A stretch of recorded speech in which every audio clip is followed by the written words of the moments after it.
got a new angle. Don't need it. Get a different angle.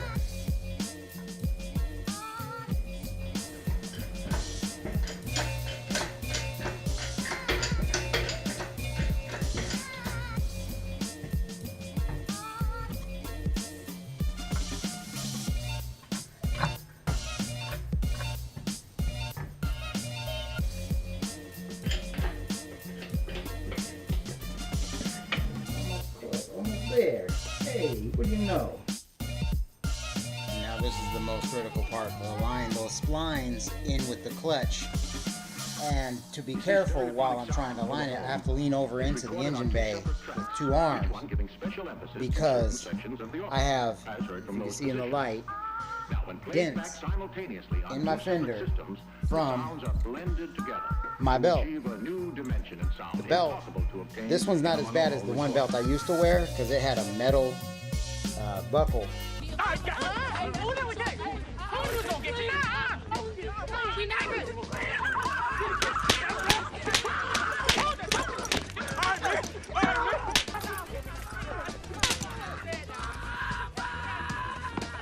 A bigger metal buckle, and me leaning over against it put dents in my fender, which was once a perfectly smooth, dentless fender. Now, belt buckle created the dents. So, here's the tricky part. Here we go.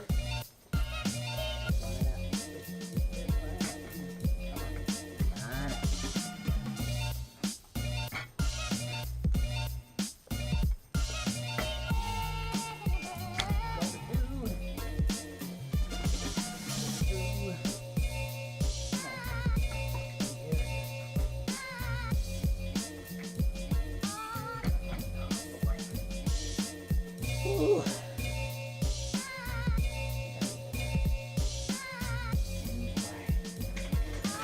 Jack.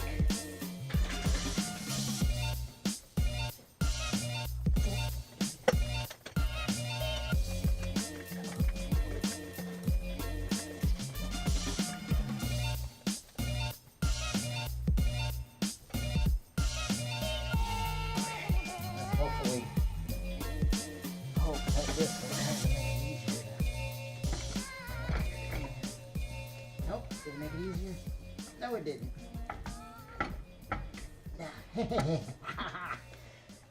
Ha! Got it. Little trick. That helped it line in to balance it back. Did it without the transmission jack. Getting the transmission jack would have been a lot easier, but I didn't want to spend $100. So I got it in the good old way and didn't put any new dents in my fender. And one time I even broke the corner in here. That breaks really easy. If you lean on this at all, that part will snap and make you real mad. Okay, much more lighting. Hopefully that's good. Okay. You see stereophonic sound for the home. It's recorded on 2 separate tracks, each one giving special emphasis. These are chamfered in the end, make it aligning easier. First ones that go on, these are the OEM ones. When I rebuilt the motor from the ground up, I did buy every OEM bolt that I could find from J&Z Tuning. It was really neat because it came in packages for me. Like anybody's familiar with Legos, everything comes in its own package exactly for what part it goes to.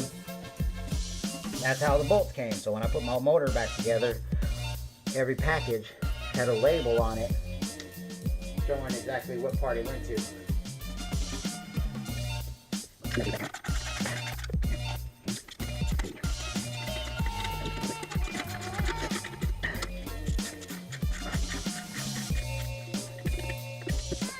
A little bit of ways. I'm not torquing it down and just making sure it's cinched tightly.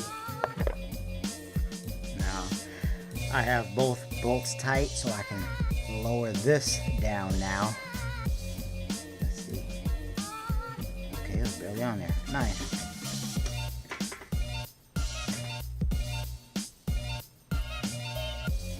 double, triple, quadruple check that you have the dowels in the bottom of this transmission. If you do not, you will be changing the clutch out very shortly.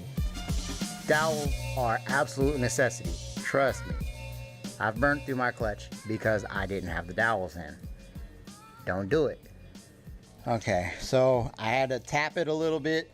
The dowels didn't line up quite right, but I put the 2 bolts on the upper side of the transmission, the upper mounting positions on in, not super tight, just snug enough to keep it. I lightened up the jack. It lowers it down a little bit. The dowels do kind of prevent it from sliding in, but I did just a little bit of pressure on tightening these in, and it just boom, slid right in. The dowels have a tight tolerance for a reason. It's not that easy to get them in there, and just it helps because you don't want your transmission twerking on you. It's a no-no. So get this one down. There, remember this one? This bolt, this guy right here? Last bolt. First bolt off, last bolt. You cannot thread this in to help it come down because your threads will be off alignment. Remember, this is threaded too, so this goes through into that. This will be the last bolt you tighten.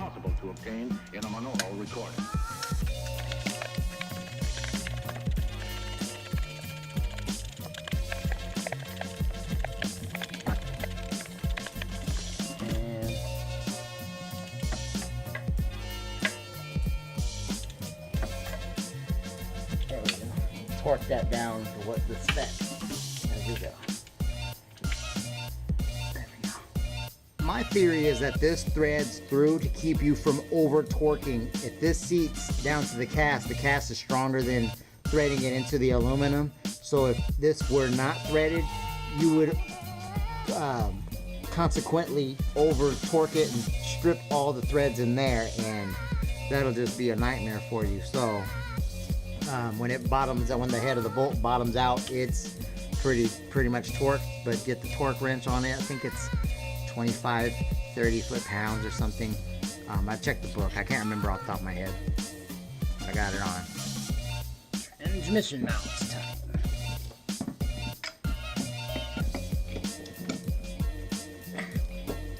Move the wire out of the way. Let's do that. Wires in there, and don't tighten it down all the way because you have to align it, make it loose enough to align these bolts on the outside. Let's get that done.